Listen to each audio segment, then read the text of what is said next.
Chuck Norris caught his maid dancing with his paralyzed son, and that one moment changed everything. What seemed like a simple, meaningless dance pulled all three of them into a chain of events no one saw coming. If this story moved you even a little, don't forget to drop your thoughts in the comments and subscribe for more powerful human stories like this. Now let's dive into a journey you won't forget. Noah, just blink if you can hear me. Please, buddy. Just one blink. Chuck's voice cracked somewhere between a whisper and a plea. He was kneeling in front of the boy's wheelchair, his thick, calloused fingers gently pressing Noah's still hand, hoping no begging for a response. There wasn't one. Just the quiet creak of the old Texas wind pressing against the tall glass windows and the soft, rhythmic hiss of the oxygen monitor. That was all. That's always all. Chuck lowered his forehead to the boy's knees, arms shaking as if he'd just stepped off a battlefield. Though the war he was in now didn't carry gunfire or screaming, it carried silence. Silence that echoed deep and unforgiving inside these pristine walls. He stayed there head down, body trembling under the weight of 2 years of grief. Then he did something no one would have expected from Chuck Norris. He cried. Not the kind of quick, hidden tears a man wipes away in shame. This was raw, ugly. The kind of crying that steals your breath and bends your spine like it's finally cracked. The kind that doesn't need words because it comes from a place deeper than any language can reach. And he hated himself for it. Hated that he'd given up movie sets and stunt doubles and applause all for this sitting on a cold tile floor next to a boy who wouldn't move, wouldn't speak, wouldn't even flinch. Hated that every night he'd double-check the list of supplements, medications, brain stimulation routines, therapy schedules, all to be met with the same glassy-eyed stare from the boy he promised he'd save. Noah. Chuck lifted his head slowly. The boy was still staring at the window unmoved. His pale blue eyes, so much like his father's, reflected nothing but light and the shadow of a tree swaying outside. Chuck followed that gaze, hoping, praying again there might be something, anything in there. But it was like looking into a house with no one home. He stood slowly groaning as his knees popped and crossed the room like he always did. Step, hesitate, glance back, hope, nothing. At the shelf beside the fireplace, he reached for a framed photo, a younger Chuck standing shoulder to shoulder with Mike Noah's dad. The two men were grinning arms slung around each other after a backwoods hunting trip in Colorado. It had rained that day. They'd gotten soaked, but Mike's laughter had carried through the trees like it didn't matter.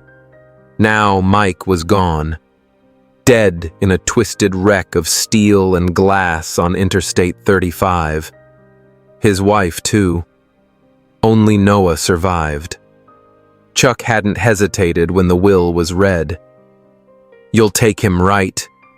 Mike's sister had asked, voice breaking. "He picked you as the godfather." Chuck had nodded. Of course. Always. But nothing in his life. None of the combat tours, the broken ribs, the long nights in backwater film sets could have prepared him for this, watching a child slowly disappear inside himself. A child that once laughed. A child who used to grab his Uncle Chuck's beard and tug like he was climbing a mountain. "Where the hell did you go, Noah?" Chuck muttered, rubbing at his eyes with the back of his hand. The sound of the front gate buzzing echoed faintly down the hallway.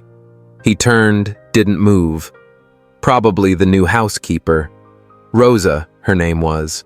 Some agency lady said she came with excellent references and a quiet demeanor. Chuck didn't care anymore. Long as she could mop the floors and not make noise, she'd do. Noah didn't need chatter. Chuck didn't want company. He just needed the damn house not to smell like antiseptic and sadness.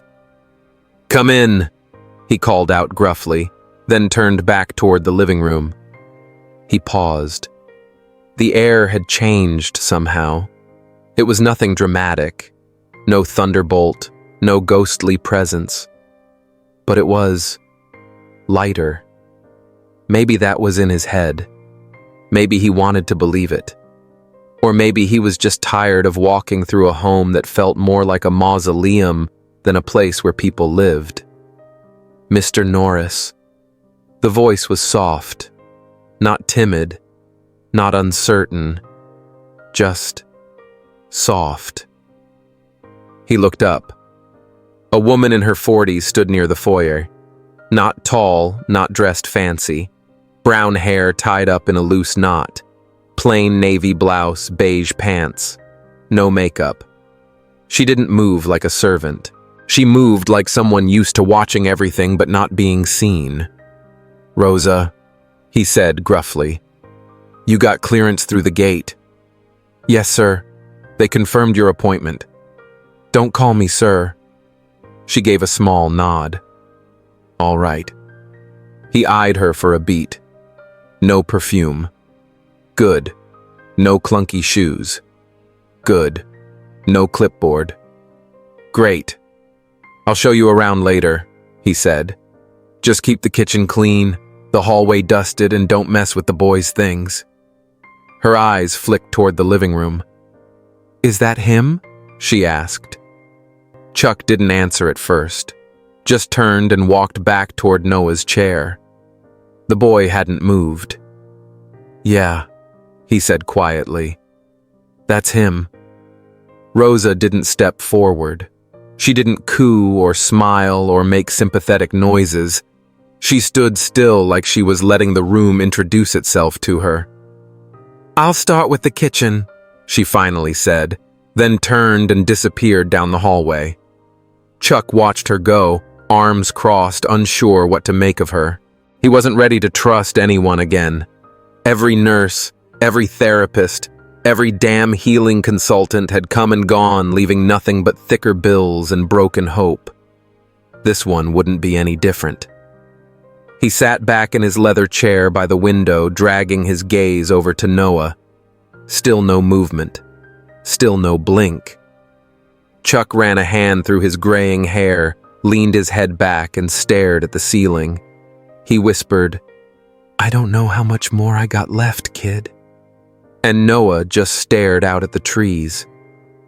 An hour later, Chuck heard something unusual. It was quiet. Real quiet. Like something too gentle to notice at first. A hum. Faint and breathy. He leaned up. Listened. Noah. No, not him. Rosa. Down the hallway. She was humming. Not a song he recognized.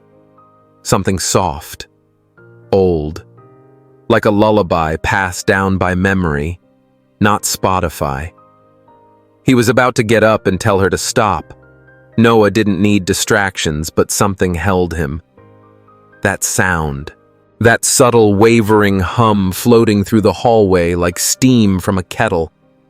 Chuck leaned back again, confused by his own hesitation. For the first time in months, he didn't hear silence. He heard life.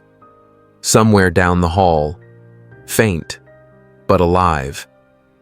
That morning, Chuck's meeting with a Veterans Outreach Board had been called off at the last minute. A guest speaker from Seattle missed their connecting flight, and just like that, his calendar opened wide. He didn't head home because he missed it. Hell, he barely felt anything about the place anymore. It was just habit. There was always something to adjust, something to inspect, something that wasn't quite right. The elevator ride to the top floor was fast and silent like always.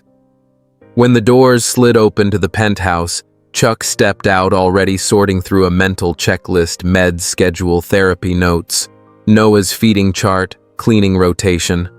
The usual. He wasn't expecting music. Not that kind. It was faint, almost like it didn't want to be caught. Definitely not from the house's audio system. It sounded real, unpolished, human. Chuck slowed his steps. He didn't even realize he was moving forward until he was halfway down the hallway. Each footfall quiet, measured like approaching something sacred or fragile. The melody came into focus. It was a waltz. Old school, slow and steady, not flashy. Then he heard something else. Not machinery, not someone doing chores. Movement. Rhythmic, smooth, like dancing. And then around the corner, he saw them. Rosa. The cleaning lady he'd barely spoken 10 full words to since she started last week. She was barefoot, slowly turning in the sunlight streaking through half-open blinds. The marble floor gleamed beneath her, catching bits of gold from the morning sun. She held a hand delicately Noah's. His boy's small hand was resting in hers, not limp, but lightly curled around her fingers. She guided it through a simple arc, gentle and slow, like he was leading the dance, not just following. Her movements were quiet, not showy, like she wasn't dancing for anyone but the boy. But it wasn't Rosa that stopped Chuck cold. It was Noah. His son, paralyzed, silent, unreachable Noah, wasn't staring off into nothing like he always did. No, he was looking at her. His chin tilted up just a hair. His eyes, those pale blue eyes that hadn't locked onto anyone in over a year, were watching Rosa, following her, focused, awake.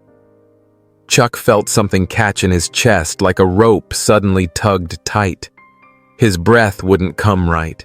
His vision blurred around the edges, but he didn't dare blink. Didn't want to miss it. Noah was there. Not just present, engaged. That kid hadn't made eye contact through the most expensive therapy sessions money could buy. Hadn't even flinched when Chuck read books out loud, tried touch therapy, music therapy, hell, even scent stimulation. And yet here he was, sitting in a beam of Texas sun, hand in a stranger's hand, his whole attention fixed on her every step.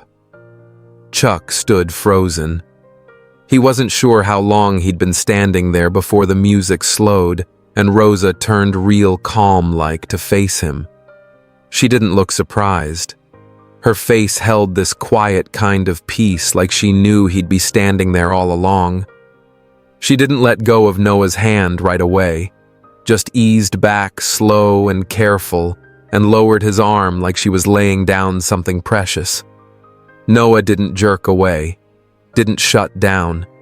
He just let his gaze fall to the floor, casual, natural, like a boy who'd been playing and was ready to rest.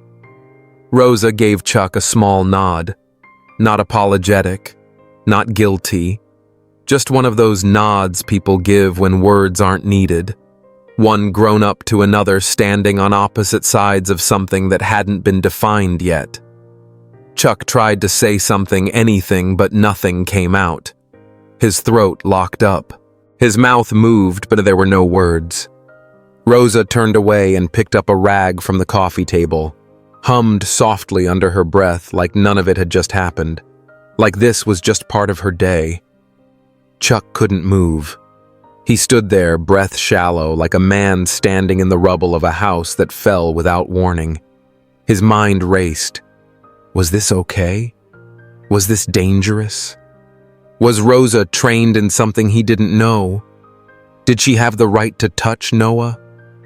Was this therapy? Was it even allowed? But none of those thoughts carried much weight compared to what he'd just witnessed. Noah had responded. It was real. More real than any lab scan or medical chart. More honest than all the padded words from doctors who couldn't promise anything. Chuck walked over slowly to the wheelchair, expecting to see the usual blankness return.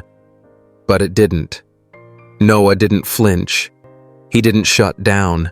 His fingers twitched slightly inward like his muscles were remembering what it felt like to exist. And then, something else. Chuck leaned in, heard it just barely. A hum, coming from Noah. It was off-pitch, barely a whisper.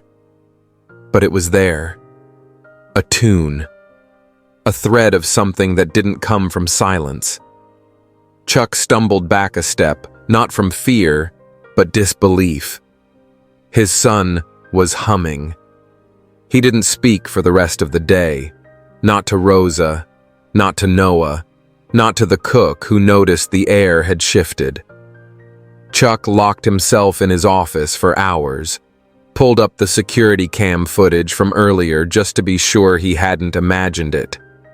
He watched Rosa turn Noah follow, rewound it, watched again, over and over, until the image was burned into his skull. Rosa dancing, Noah watching, eyes full of something. Chuck didn't feel mad. He didn't feel joy either. What he felt was harder to name, like something cracked open inside him. A place he'd boarded up long ago after too many letdowns. Maybe hope, but not quite. Hope was risky. Hope was cruel if it didn't stick. But something had shifted. Not with noise, not with force, with movement. That night, Chuck didn't pour his usual glass of bourbon, didn't check his emails, didn't even bother turning on the TV. He just sat in the dark with his hands folded in his lap, staring out past the edge of the city lights, listening to the nothing. But it wasn't the same nothing as before. It was a stillness charged with possibility, a space where something had once happened, a waltz, a spark. And in that quiet, he kept seeing it. Not a memory, not a fantasy. Rosa mid-spin, Noah watching, not the world, not the void. Her. Chuck waited until the household quieted, until the cleaners had clocked out and the rooms returned to their usual clinical stillness. Late that afternoon, he called Rosa to his office, not with fire in his eyes, not yet, but with a look sharper than anger, one that said he was in control and expected answers. Rosa entered like she'd been waiting for it, not stubborn, but steady, chin up, not challenging, just ready. Chuck sat behind his old oak desk, arms crossed on the surface, not hiding the tension in his shoulders. He motioned toward the chair across from him. She stayed on her feet. "Tell me what that was," he said, voice flat and tight. No filler, just steel and silence.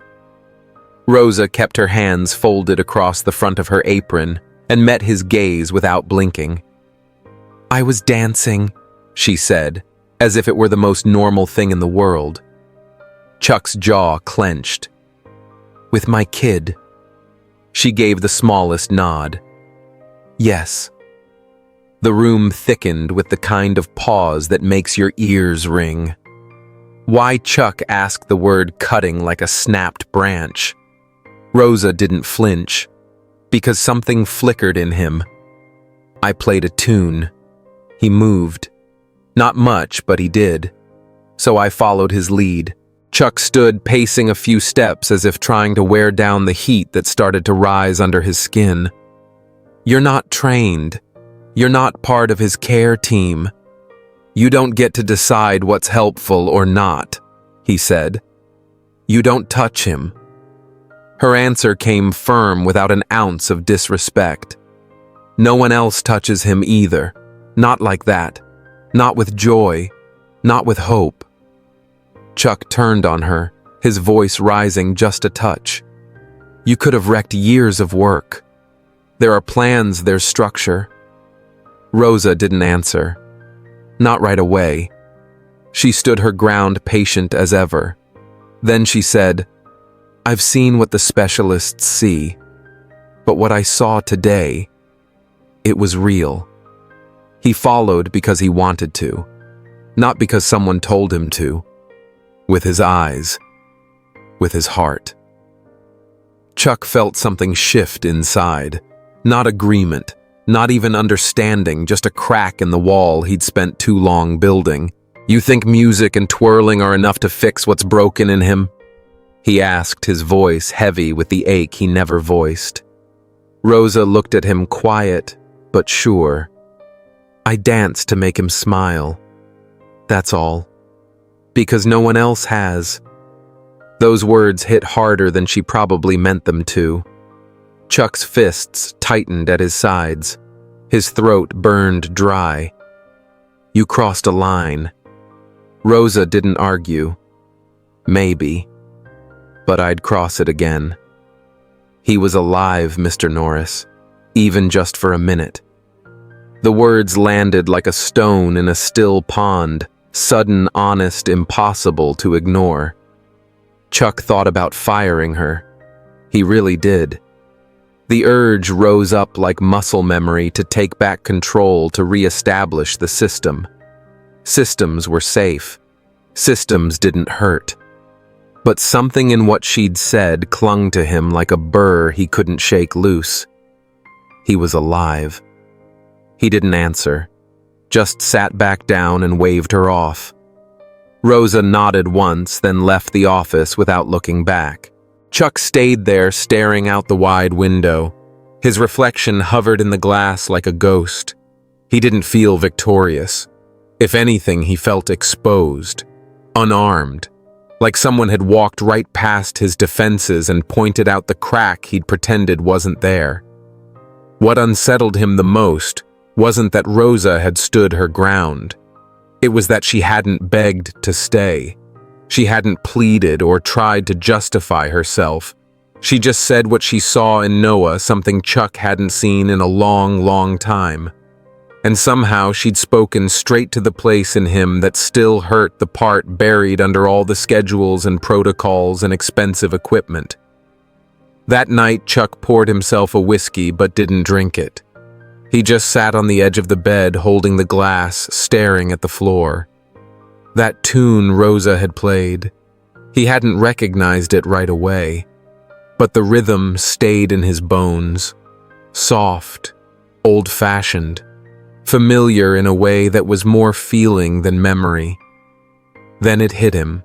It was their song. Mike and his wife Lila, they used to dance to it every time Chuck came over for dinner. Backyard grill-outs in Austin, the smell of ribs in the air, the old radio by the porch playing that very song. Mike would pull Lila into a slow dance right there in the grass, and Chuck, acting a fool, would spin around them like some third-wheel cowboy just to make them laugh. Lila's laugh it used to carry over the fence.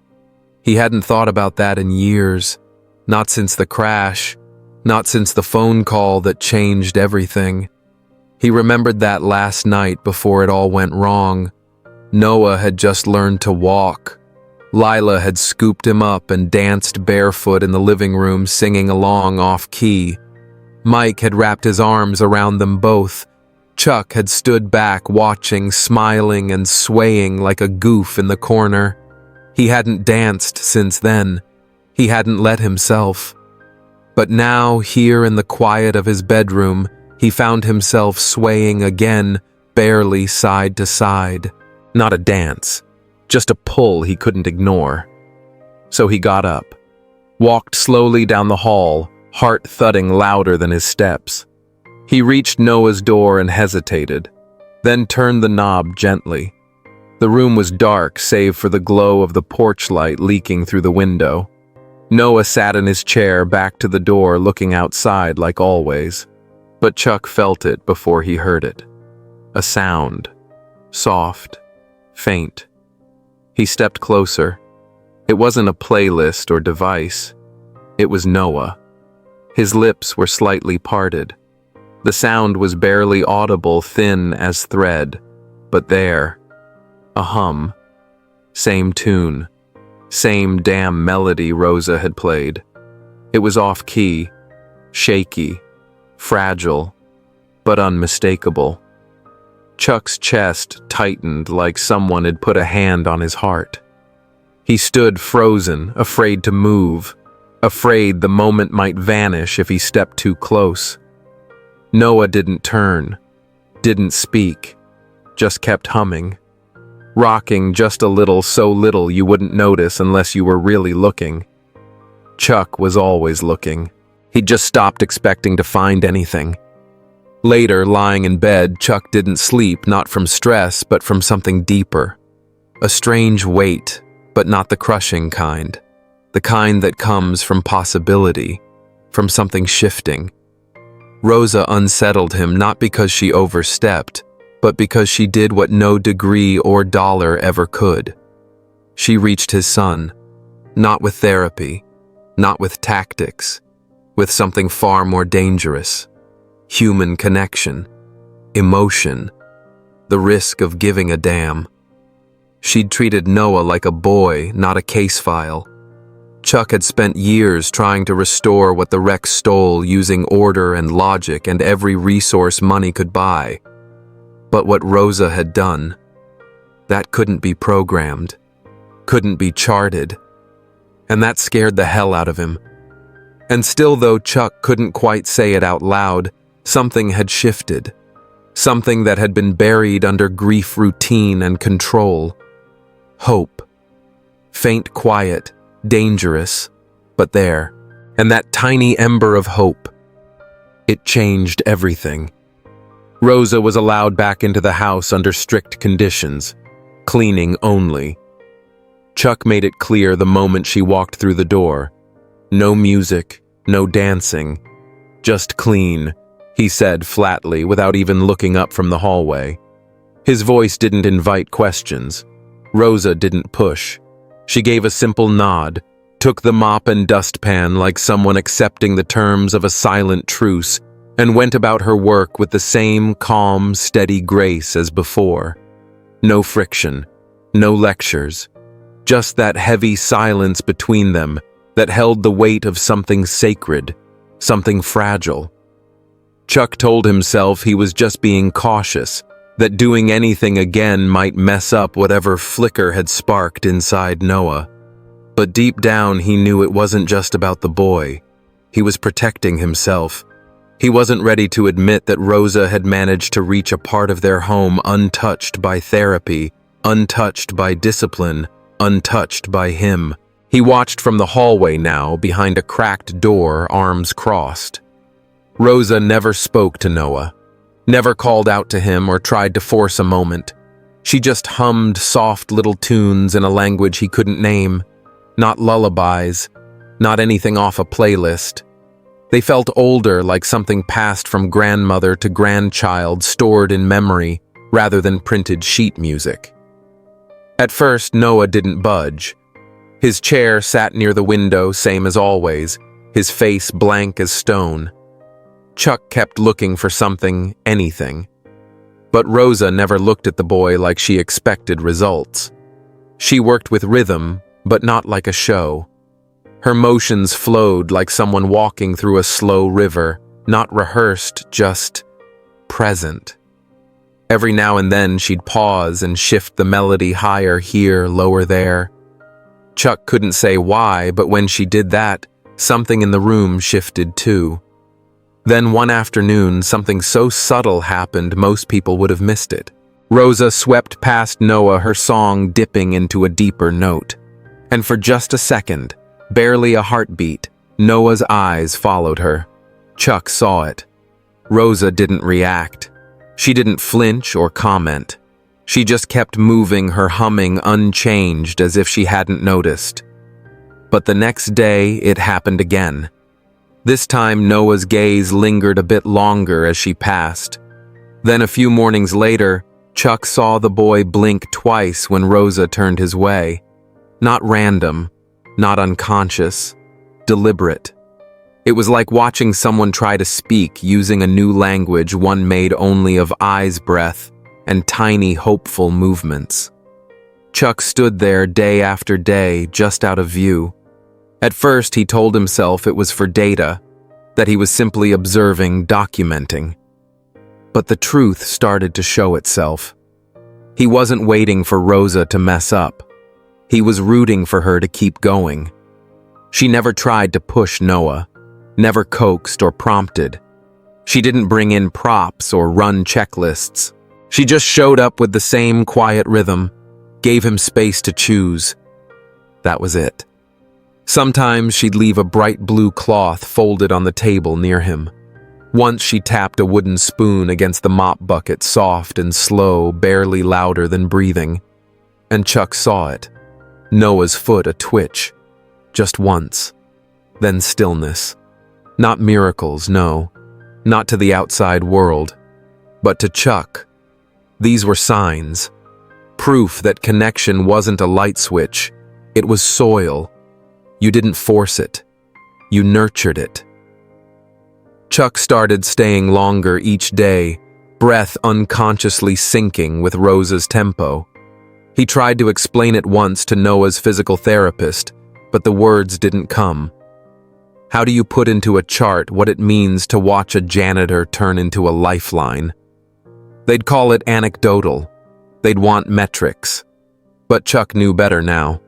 He'd learned not to underestimate the power of what most folks overlook. Rosa never treated those small moments like breakthroughs. She treated them like seeds. She didn't celebrate them, didn't post them online. She simply trusted that something deep inside Noah was waking up. At the end of each shift, she gathered her things, nodded toward Chuck if they passed in the hall, and disappeared down the elevator like nothing had happened. But Chuck knew better. She had just changed the day. Again. And it drove him half crazy the way she carried that kind of power like it was nothing. He couldn't decide if it comforted or scared him how much he needed her presence in the house. He found himself wondering who had taught her those songs. A mother. A grandmother. He never asked. Somehow, trying to explain her would have cheapened it. What mattered was this: when Rosa was in the room, so was Noah. A little more than yesterday. On the 6th day, Rosa finished her cleaning the same way she always did. Quiet, steady, no fuss. That morning, Noah had tracked her with his eyes 3 separate times. Chuck swore just for a second he saw the corner of the boy's mouth twitch. Not a grin, not even a full smile. But something was there. Rosa saw it too. But true to herself, she didn't make it a moment. Didn't call it out. She let it be. As she gathered her cleaning supplies and headed toward the door, she paused at the small table by Chuck's recliner. She pulled a napkin from her pocket, folded neat and flat.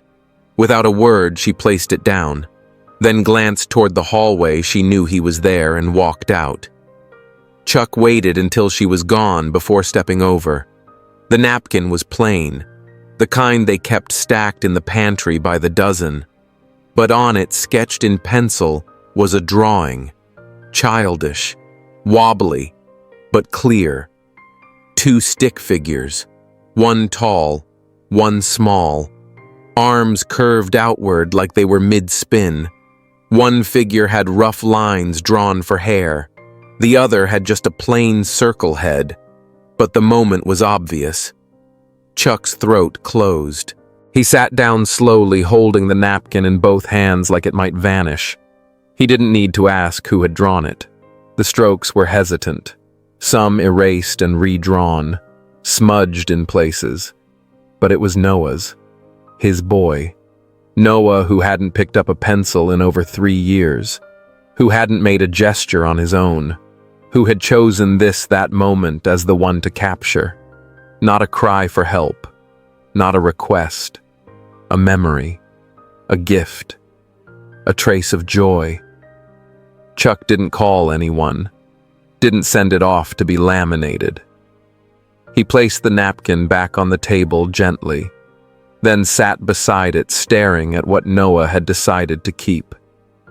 That evening, as shadows stretched long across the Texas skyline, the napkin remained exactly where Rosa had left it.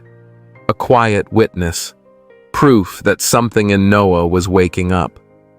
Later, when the therapist arrived, a woman who had worked with them for over a year, the routine began like always. Polite, structured, emotionless. She was gentle, smart, but her sessions had never broken through. Noah sat in his wheelchair, blank, silent. Chuck stood behind the one-way glass arms, crossed the drawing still fresh in his mind. For once, he wasn't watching to confirm the therapist's method. He was waiting to see if anything Rosa had planted would bloom. Chuck had seen this scene play out too many times to expect much from it anymore.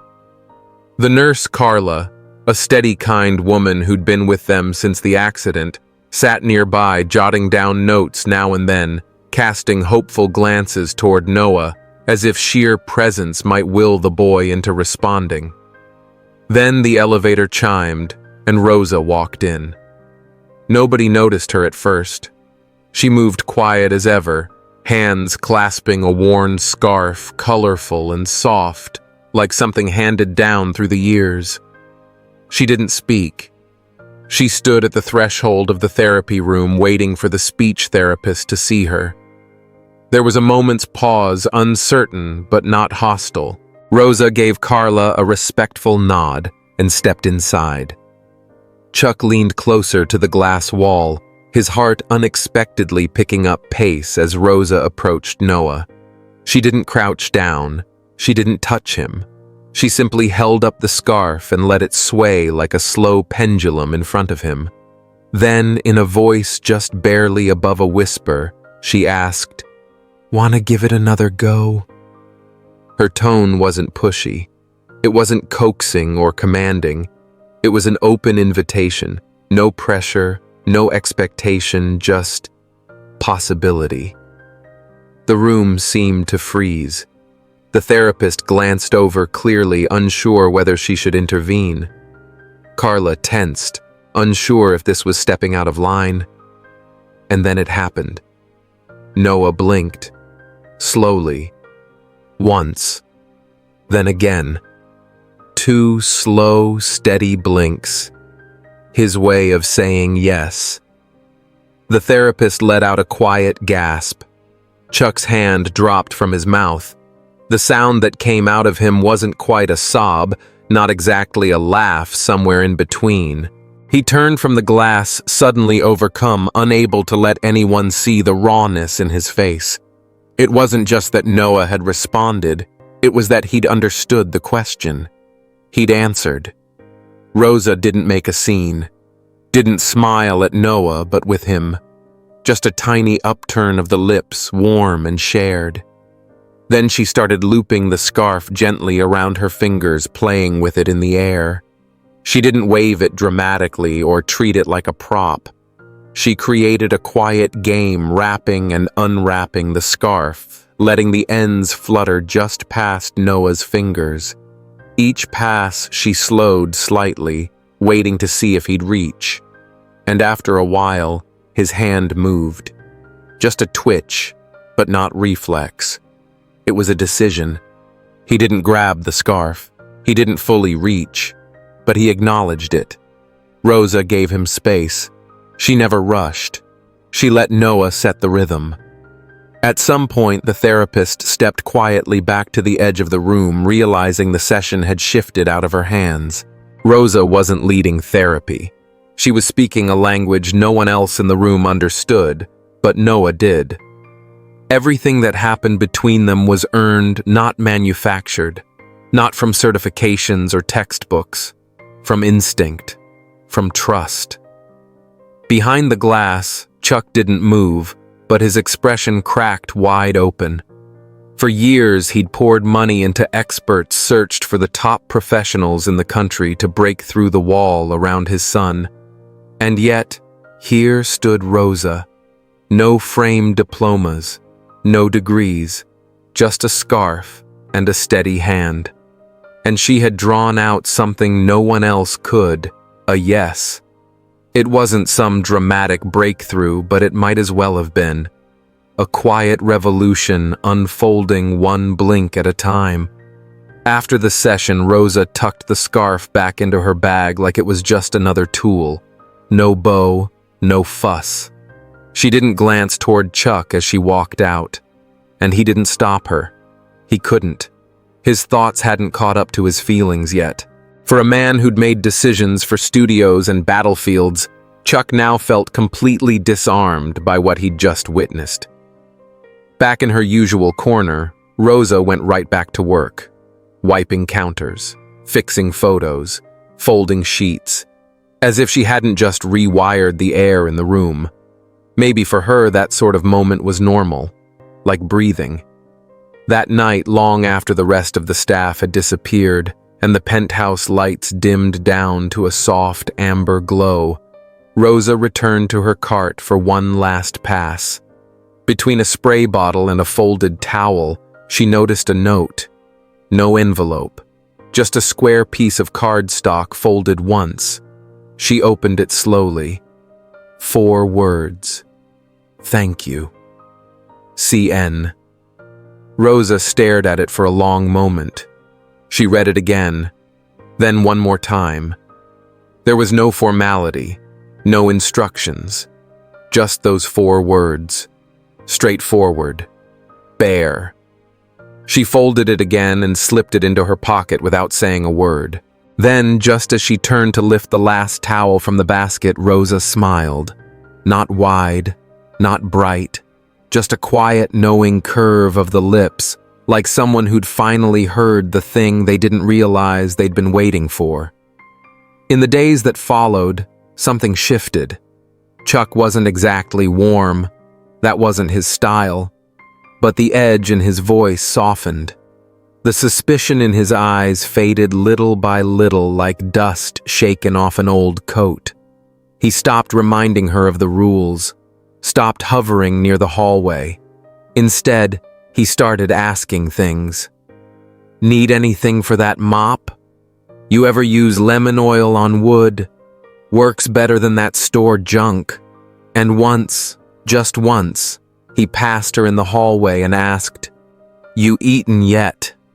He didn't say it like he cared, but she knew. They weren't friends, not exactly, but they started sharing moments that hadn't existed before. Chuck would walk into the kitchen and find Rosa humming over the sink sleeves rolled up.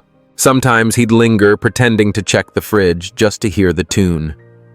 One morning, after Noah blinked again during Rosa's sweeping, Chuck brought out an old Polaroid camera from the storage room. Said nothing, just left it on the counter. Rosa didn't ask, but that afternoon a picture of Noah, eyes open, following her, appeared tucked into a frame near the living room window. Small things kept piling up, quiet memories gently built. There was a morning when the Texas rain came down heavy. Rosa couldn't leave right away, so Chuck made coffee and poured 2 cups without asking. They sat in the kitchen, neither saying much. He just tapped his fingers on the table and she listened to the rain like it was music. That evening when Chuck passed by Noah's room, he paused. The boy was sitting upright, chin lifted, looking toward the hallway. Not at Rosa, at Chuck. Their eyes met for the first time in months. Chuck stopped, his throat tightening. Hey, kid, he said softly. Noah blinked, just once. Then his fingers twitched ever so slightly, a gesture Chuck hadn't seen directed toward him in years. He didn't respond with words, didn't rush to celebrate. He just stood there, still, grateful, and a little less alone than he'd been the day before. He crouched beside the boy's chair and whispered, There you are, kid. Noah didn't say anything, but his lips parted. And then it came. One word. Fragile. Barely formed. Chuck. Chuck sucked in a breath so fast it hurt. He stared at Noah, stunned mouth falling open. Say that again, he said, not moving, not blinking. Chuck. Noah whispered even softer this time. Chuck's chest shook. He grinned just a little, then laughed, one of those cracked, broken laughs that almost sounded like a sob. Oh my God, buddy. I missed your voice. Behind him, Rosa had frozen by the door hand, still holding a folded towel. Her eyes were wide mouth slightly parted. She stepped forward. "He spoke," she asked. Chuck turned to her, eyes red and shining. "He spoke." Rosa's hands flew to her mouth, and then she did something Chuck hadn't seen from her in weeks, maybe ever. She laughed, not loud, not careless, but a laugh full of disbelief and light. Then she cried right there, wiping tears with the hem of her sleeve like she didn't care who saw. But the moment didn't last. From the hallway, a voice, loud, angry, unfamiliar, cut through the air. Rosa Chuck turned fast, instinct kicking in before his thoughts caught up. There in the doorway stood a man, heavy-set, unshaven, smelled like liquor even from 10 feet away. His shirt was stained, his boots muddy. But it wasn't the filth or the stench that froze Rosa. It was his voice. Her whole body went rigid. "No," she whispered. "No, no, no." The man stormed in, pointing a finger at her like a blade. "You think you can run from me? Just disappear. Not a dime, not a call. And now you're up here playing house with some rich old fool." Chuck stepped between them before Rosa could even move. "Back off," he said firmly. The man didn't even blink. "Who the hell are you?" "Oh, wait a minute." He squinted. "Ain't you that guy from the movies, the one who kicks folks through windows?" Chuck didn't answer. His stance was steady, alert. The man jabbed a finger toward Rosa again. "You screwing him? Huh? That why you left me to shack up with Mr. Tough Guy?" "Get out," Chuck said. His voice had dropped low, like gravel rolling through metal. "I'm her husband," the man shouted. "You got no right to." Before the sentence finished, his hand flew, slapping Rosa hard across the face. She stumbled backward, crashing into the wall. A photo frame fell and shattered. Chuck didn't hesitate. He moved fast. One swift kick caught the man square in the stomach, sending him into the dining chair behind him. He coughed, gasping for air, but tried to stand. Chuck grabbed the front of his shirt and shoved him toward the front hallway. "You lay a hand on anyone in my house again, I'll put you through that damn wall." "She's my wife," the man screamed. "I'll do what I want with her. Not in this house, you won't." Chuck growled. "You so much as breathe wrong in here again, I call the cops. Now get out." The man wobbled, still catching his breath, face red with fury. He looked around the room one last time at Rosa still crumpled on the floor, and then spat toward Chuck's boots. "This ain't over. You'll regret touching what's mine." Chuck didn't flinch. He opened the door wide and pointed. "You regret it right now. Walk out before I make you." The man hesitated just a beat, then stomped out, muttering curses under his breath, slamming the door behind him so hard the frame rattled. Silence fell again, but it was thick, heavy. Chuck turned back toward Rosa, who hadn't moved. "Rosa," he said softly, moving toward her. I'm sorry," she said through a cracked voice, trying to sit up. Don't apologize," Chuck said, kneeling down beside her. Her cheek was already turning red. Her lip had split a little, but it was her eyes that broke him wide, trembling, lost. I didn't know he'd find me here," she whispered. I didn't want this." Chuck took her hand gently. "You're safe now, okay? You're safe. Let me get you cleaned up." He helped her to the kitchen, guided her to a chair, and retrieved the first aid kit. As he dabbed the cut on her lip, she sat still, eyes fixed on the floor. "Can you tell me what happened?" he asked gently. Rosa didn't answer at first, just stared at the table. Then, almost too quiet to hear, she said, "I used to think, if I stayed quiet, if I made dinner right, if I didn't talk back, he'd stop. Chuck's hand froze, holding the cotton swab. He didn't speak.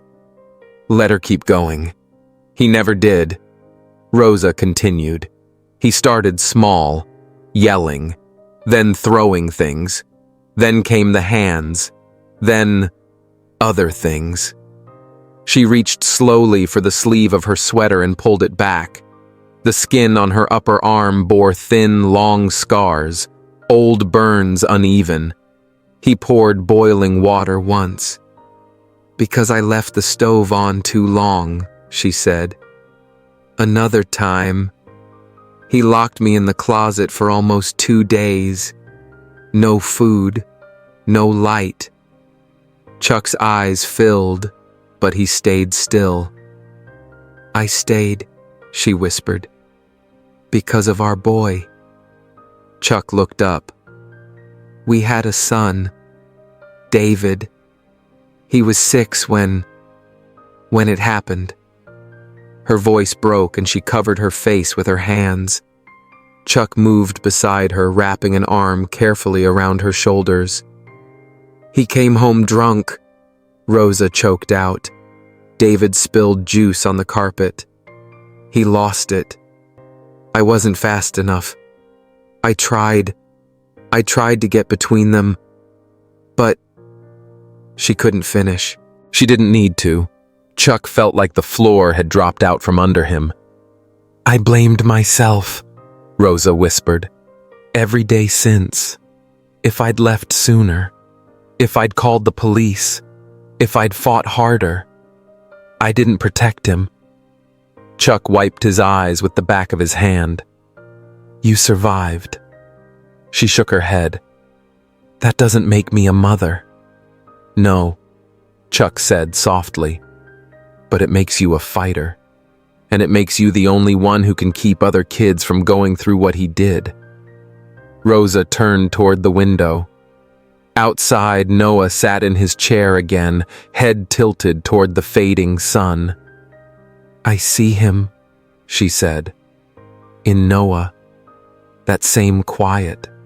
That same lost look. I couldn't save David, but I can make sure this boy doesn't fade the same way." Chuck didn't speak right away. He just pulled a chair closer, reached out and took Rosa's scarred hand in his. "You didn't fail, Rosa," he said quietly. "You're still here. You lived. And now you're fighting for someone else's son, like he's your own." She looked up, her face streaked with tears. He smiled gently. "You've already saved him, and you didn't even know it." That night, Chuck stayed in the kitchen long after Rosa had gone to bed. The lights were low, humming softly, like they knew to keep quiet. Outside the windows only showed darkness, deep still and unbroken. But in that darkness, something inside him had shifted. Not just in how he saw Rosa, not just in what Noah had started to become, but in Chuck himself. The walls he'd spent years building fortresses of silent schedules and emotional distance had started to crack. And through those cracks, something he hadn't felt in a long time began to creep in. It wasn't joy, not quite hope either, just presence. That was enough. He rinsed out his coffee mug, dried his hands on an old towel, and was just about to check on Noah one last time when a sound caught him. Silence. It wasn't just quiet. It was wrong quiet. The kind that wrapped around your spine cold and slow and made your instincts sit up straight. He stepped into the hallway. Noah's bedroom door was wide open. The bed was empty. Noah's wheelchair was gone. At first, Chuck froze, not from confusion but from sheer disbelief.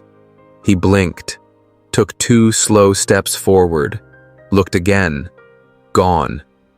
His feet took him to the front door where he found it slightly cracked open, just a few inches.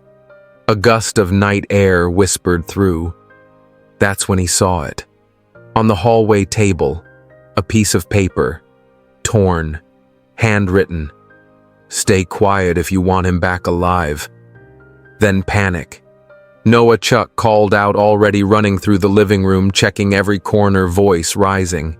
Noah.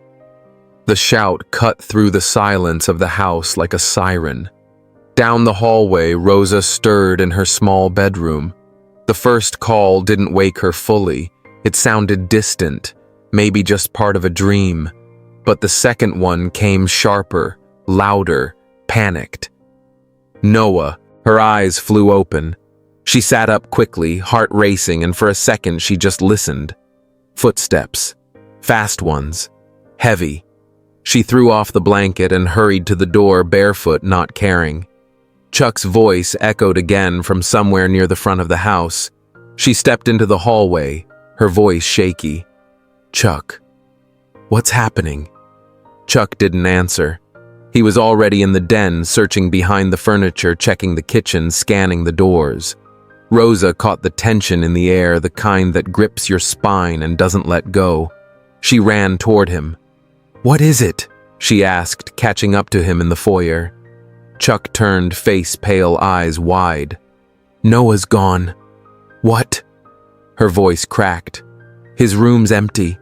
The wheelchair's gone." And the front door, he pointed. It was open. Her hand flew to her mouth.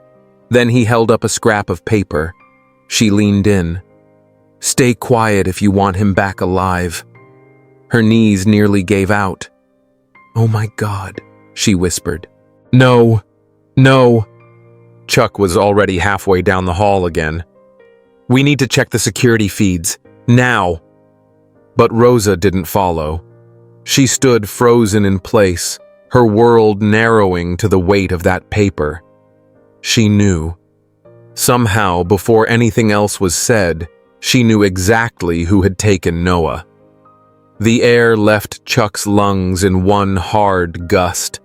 His vision-narrowed chest pounding like war drums. He grabbed the note, hands trembling. It wasn't just a message. It was a threat. And Noah was gone. Within seconds, Chuck was back in the office, flicking through security feeds, punching codes to trigger lockdown, calling the private security team and barking orders. The entire system was up in seconds. But it didn't help. No sign of Noah. No trace on the cameras. Whoever had taken him had known exactly where the blind spots were. The system wasn't hacked, just outsmarted. Then came the call to the sheriff's department. Quick. Factual. They promised to begin search procedures immediately. But Chuck knew how slow the wheels turned when it came to missing persons, especially late at night. He wasn't going to sit around and wait. He needed answers. And fast. Meanwhile, across the house, Rosa's phone lit up. No number. Just private caller. She stared at the screen, heart already knowing who it was. Hands shaking, she answered. "Hello, hello, baby girl." Her knees nearly gave out. It was him. "You didn't think I'd go away that easy, did you?" he said, voice thick with beer and venom. "You run, you hide, but I always find you." Rosa couldn't speak. He laughed low. "Now listen close, because I'm only gonna say this once. You're gonna bring me every cent you've got. No cops, no Chuck, no games. You have Noah." Her voice cracked. "You show up alone with the cash, or that little mute ends up a memory." "Got it." Tears welled in Rosa's eyes.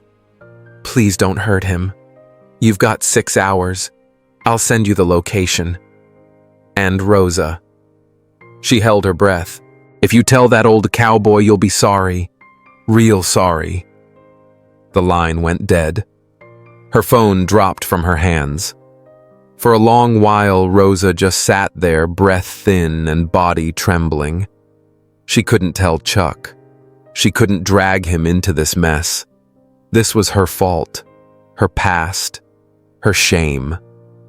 So she stood up, grabbed a small jewelry box from the dresser, and dumped its contents onto the bed, a gold bracelet from her mother, the silver ring she never wore anymore, a locket she'd kept since David's birth. She stuffed it all into an envelope. Then she opened the bottom drawer of the nightstand and pulled out her emergency cash stash. Every dollar she'd tucked away, every tip she'd saved, every coin she could find. It wasn't enough. She reached out to 2 old friends, people she hadn't spoken to in years. She didn't explain, just asked for help. Before the hour was up, she had scraped together enough to meet the demand. She scribbled a note on torn paper, left it on her nightstand. "I have to take responsibility. Don't follow me." Then she slid quietly out the door, the weight of her past pressing against her chest like a loaded gun. She drove through the dark headlights, bouncing across empty roadways. The location he'd sent was a name she recognized, a crumbling warehouse outside the edge of town, surrounded by fields no one farmed anymore. A place where things could happen without anyone hearing a sound. Back at the house, Chuck was still pacing. He had Noah's empty room open, the surveillance system split across multiple screens. And then something nagged at him.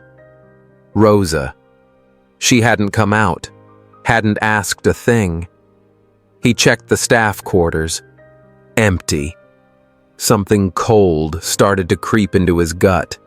He ran to his office, opened a secondary access file, a tracking system tied to staff vehicle tags. It wasn't often used, but he'd set it up a while ago out of habit. Rosa's vehicle had pinged just an hour ago, headed west. He checked his banking app. A withdrawal. 2, actually. A total that nearly matched the amount he'd heard was common in ransom drops. "No," he said under his breath. "No. No." He called her cell. No answer. He tried again. Voicemail. Within minutes, he had the tracker signal pulled up on his dash console and was out the door, shotgun slung in the back of the truck tires, screeching as he took the turn out of his driveway. The road rolled out ahead of him like a dark ribbon, empty and cold. The old Ford roared beneath Chuck's grip, the headlights slicing through the night like blades. His hands were clenched so tight on the steering wheel that his knuckles had gone pale. The truck bumped over uneven pavement, the speedometer edging well past safe. But safety didn't matter now. The road rolled out ahead of him like a dark ribbon, empty and cold. The old Ford roared beneath Chuck's grip, the headlights slicing through the night like blades. His hands were clenched so tight on the steering wheel that his knuckles had gone pale. The truck bumped over uneven pavement, the speedometer edging well past safe. But safety didn't matter now. Somewhere out there in the dark, Rosa was alone. And Noah, God help him, was in the hands of a man who didn't know the meaning of mercy. Chuck didn't know how he hadn't seen it sooner. The man's face, his smell, his violence, those weren't just from a broken past. That was evil wearing the same face that had haunted Rosa's sleep for years. And now, he had Noah. He glanced down at the GPS tracker blinking on the dash. The signal was steady, parked near an industrial area way outside of town. Nothing but dead weeds, rusted buildings, and silence for miles. No patrols, no neighbors, no help. Chuck didn't have time to wait for backup. He just hoped he wasn't too late. Inside the old warehouse, the air was heavy with dust and cold and old metal. The fluorescent lights overhead flickered like they were gasping for breath. Rosa stood near the center of the room, her hands clenched around the envelope of cash, knuckles white. Just a few yards away, Noah was tied to a wooden chair, his mouth taped, his eyes wide and terrified. His legs trembled, his shoulders shaking as he tried to scream through the gag. "Shh," Rosa whispered, tears streaking down her face. "It's going to be okay, baby. I'm here." Then came the voice from the shadows. "Baby," it sneered. That what you call him now? Thought that was my name once." Her husband stepped out of the dark, the knife in his hand catching the light. His shirt was half untucked, his face slick with sweat, and something worse, rage that had curdled into madness. Rosa stiffened. She held the money out. "Take it," she said quietly. "Just take it and let the boy go." He didn't even look at the envelope. "You think I care about that now?" He spat. "You think this is about money?" His voice echoed off the rusted walls.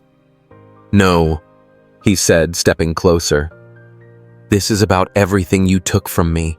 My home, my son, my pride. You left me to rot, and now you think you can just show up here with a few $1,000 and wipe it all clean." Rosa's hands shook. "I didn't take anything from you," she said, trying to stand her ground.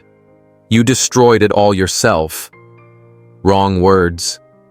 He lashed out, backhanding her hard across the face. She stumbled but stayed up. "You killed him," he hissed. "You let me. You watched.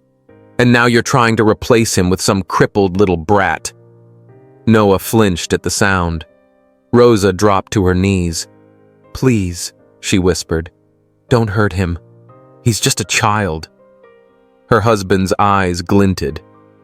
"I don't want your money," he said, raising the knife. "I want you to pay. I want you to feel what I felt the night my son died because of you." He lunged. The knife drove deep into her shoulder, cutting through skin and bone and memory. Rosa gasped, pain ripping through her chest. She collapsed sideways, one hand clutching the wound as blood soaked through her shirt. "Please," she choked out. "Don't hurt the boy." Noah watched it all, frozen. His eyes darted from Rosa to the man, then to her blood on the floor. His body began to tremble harder. His breathing turned ragged, short. Something cracked inside him. A voice, his mother's scream, a memory, the sight of someone he loved bleeding because of him. Again. And then, movement. Noah's toes curled against the ground. His legs, weak and stiff, shook violently. He screamed first from fear, then from fury. He pushed against the ropes, the chair creaking beneath him. His knees wobbled, but he stood, for the first time in 3 years. Rosa gasped. The man turned, startled by the sound. Noah screamed again, louder this time. "Help!" The door slammed open with a force that shook the walls. Chuck entered like thunder, shotgun in hand, boots pounding hard. He saw Rosa on the floor, bleeding, barely conscious. He saw Noah standing.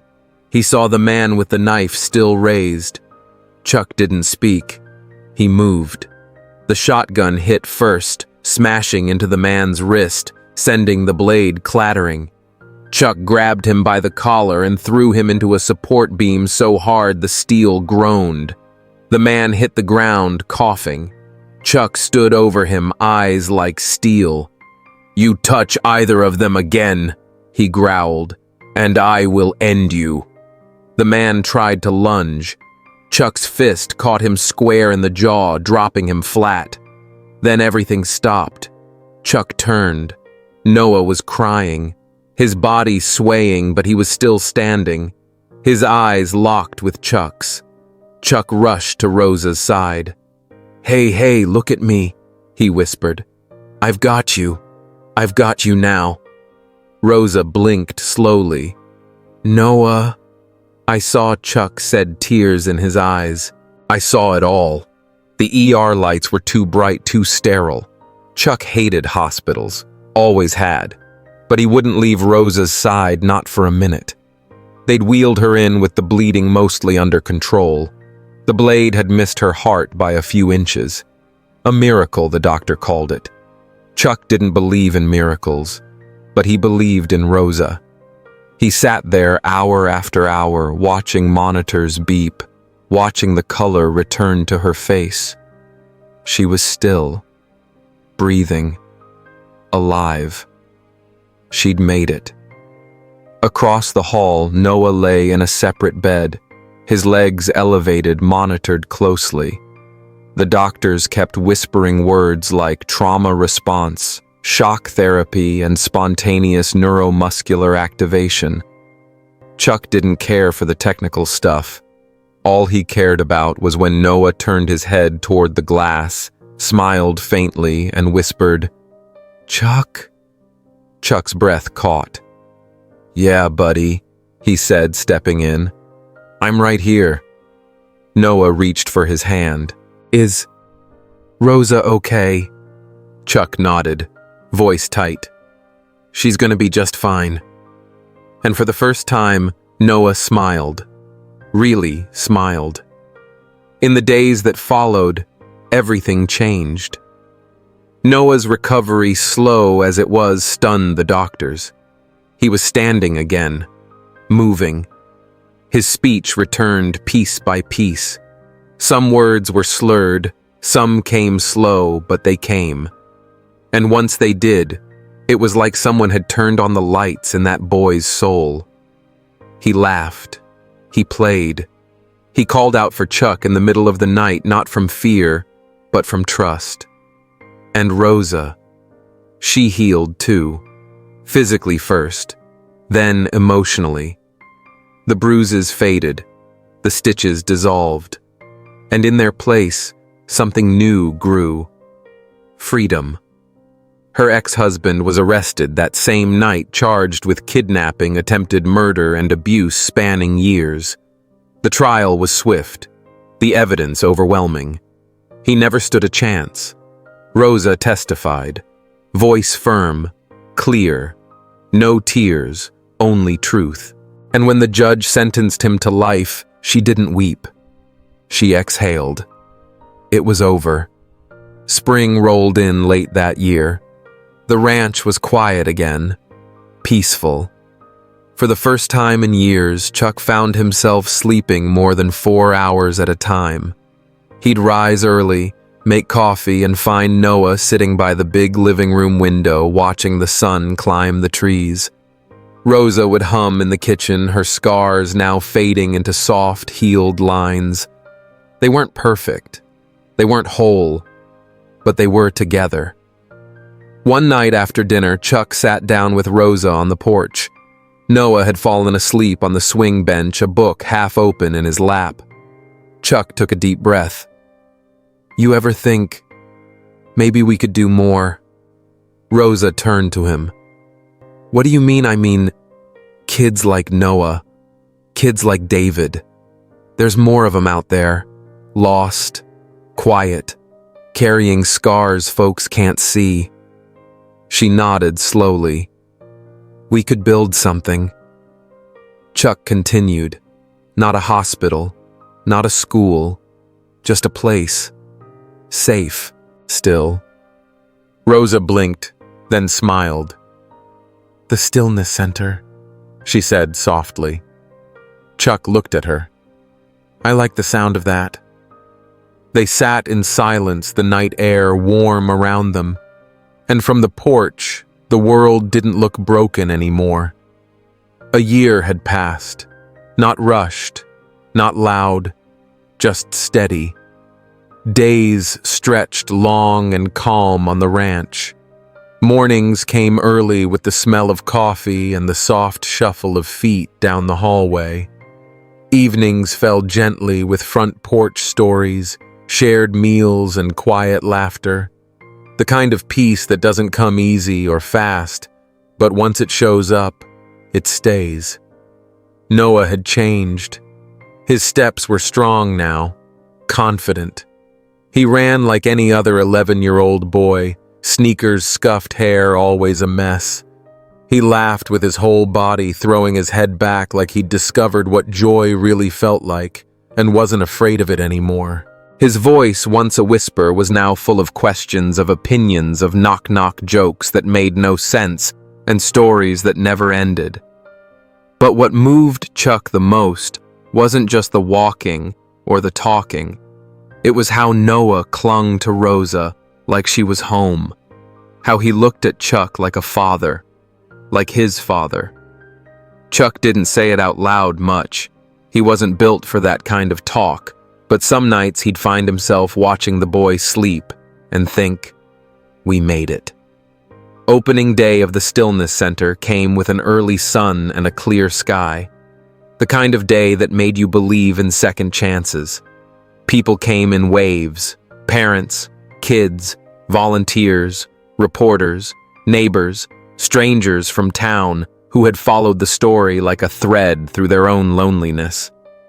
The building stood just outside the city line, repurposed from an old lodge that Chuck had helped renovate with his own hands.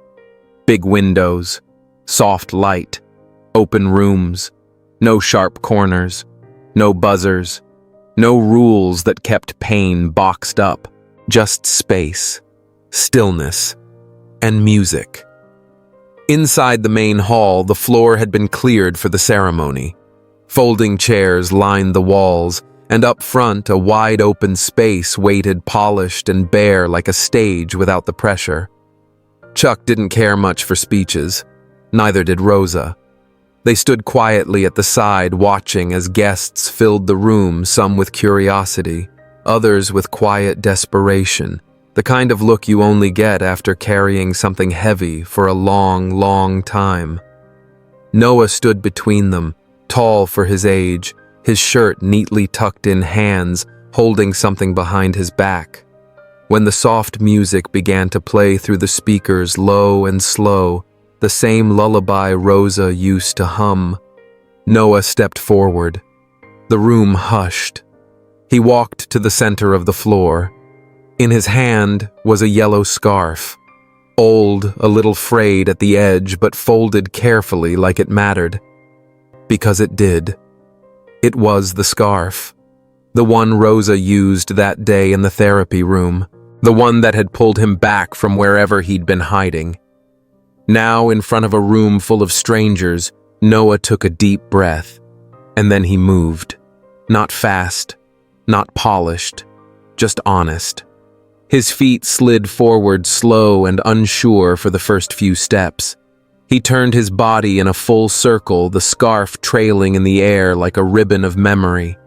And when he stopped, his eyes were wet, but he smiled. The room broke. Applause and sobs filled the air, not loud or chaotic, but human, real. People cried because they'd seen something rare. A boy who'd once been locked inside himself, now showing the world who he was, without fear, without pain. Chuck felt Rosa's hand slip into his. He turned. Her eyes shimmered. He whispered, "I didn't save him." She held his hand tighter. "No," she said. "We did."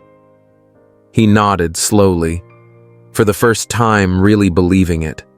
Not hero and bystander, not patient and caretaker, but family. The music kept playing, and then something unexpected happened. Noah walked back toward them and held out both hands. One to Chuck, one to Rosa. He didn't speak, didn't need to. Chuck looked at Rosa. Rosa nodded. They stepped forward, together. There in the center of the room, surrounded by strangers who'd all come looking for healing. Chuck Norris. Rosa and Noah danced. Not a choreographed thing, not anything fancy, just a slow, swaying circle, feet moving gently, shoulders relaxed. Chuck's hand rested on Rosa's back, his other holding Noah's small fingers. Noah laughed a real deep sound and looked up at them both like he was right where he belonged. Around them, other children joined in, some in wheelchairs, some awkward, some graceful, some barely moving at all. None of it mattered. There was no stage, no audience, just people, dancing in their own way, in their own time. Chuck felt it in his chest like something inside had finally unclenched. Not joy, not relief, just peace. That night, after the crowd had left and the sun dipped behind the hills, Chuck stood alone in the hall barefoot on the wooden floor. He stared at the spot where Noah had danced. He didn't cry, but he let the quiet wrap around him. And for the first time in a long, long time, he felt whole. You know, after writing and revisiting this story so many times, I still find myself sitting quietly when it ends, just sitting there thinking. What started out as a story about grief and silence became something much bigger. It became about healing, about human connection, about how sometimes the smallest, quietest acts, like a hum, a dance, or just standing beside someone when they're breaking, can mean more than any grand gesture ever could. For me, Chuck, Rosa, and Noah aren't just characters, they're mirrors. They show us that pain doesn't disappear overnight, and healing isn't always loud or dramatic. Sometimes it's just a look, a touch, a hand held in the dark. Rosa brought life back to a boy with no words. Chuck learned to break through his own walls. And Noah, he taught us that even in the deepest silence, the soul is still listening, still fighting, still hoping. The story is also a reminder of how trauma leaves scars, but love, when it's patient, when it's real, can stitch even the deepest wounds. And hey, maybe that's the heart of it all. Maybe it's not about fixing what's broken, but choosing to sit with it, hold it gently, and love it anyway. That's humanity. That's what makes us whole. So now, I want to hear from you. What part of this story hit you the hardest? What would you do if you were in Chuck's shoes or Rosa's? Let's talk about it in the comments. You know I always read what you write. Let's keep this space kind, real, and full of heart. Thanks for staying with me through this journey. I'll see you in the next one. But for now, take care of yourself and take care of each other.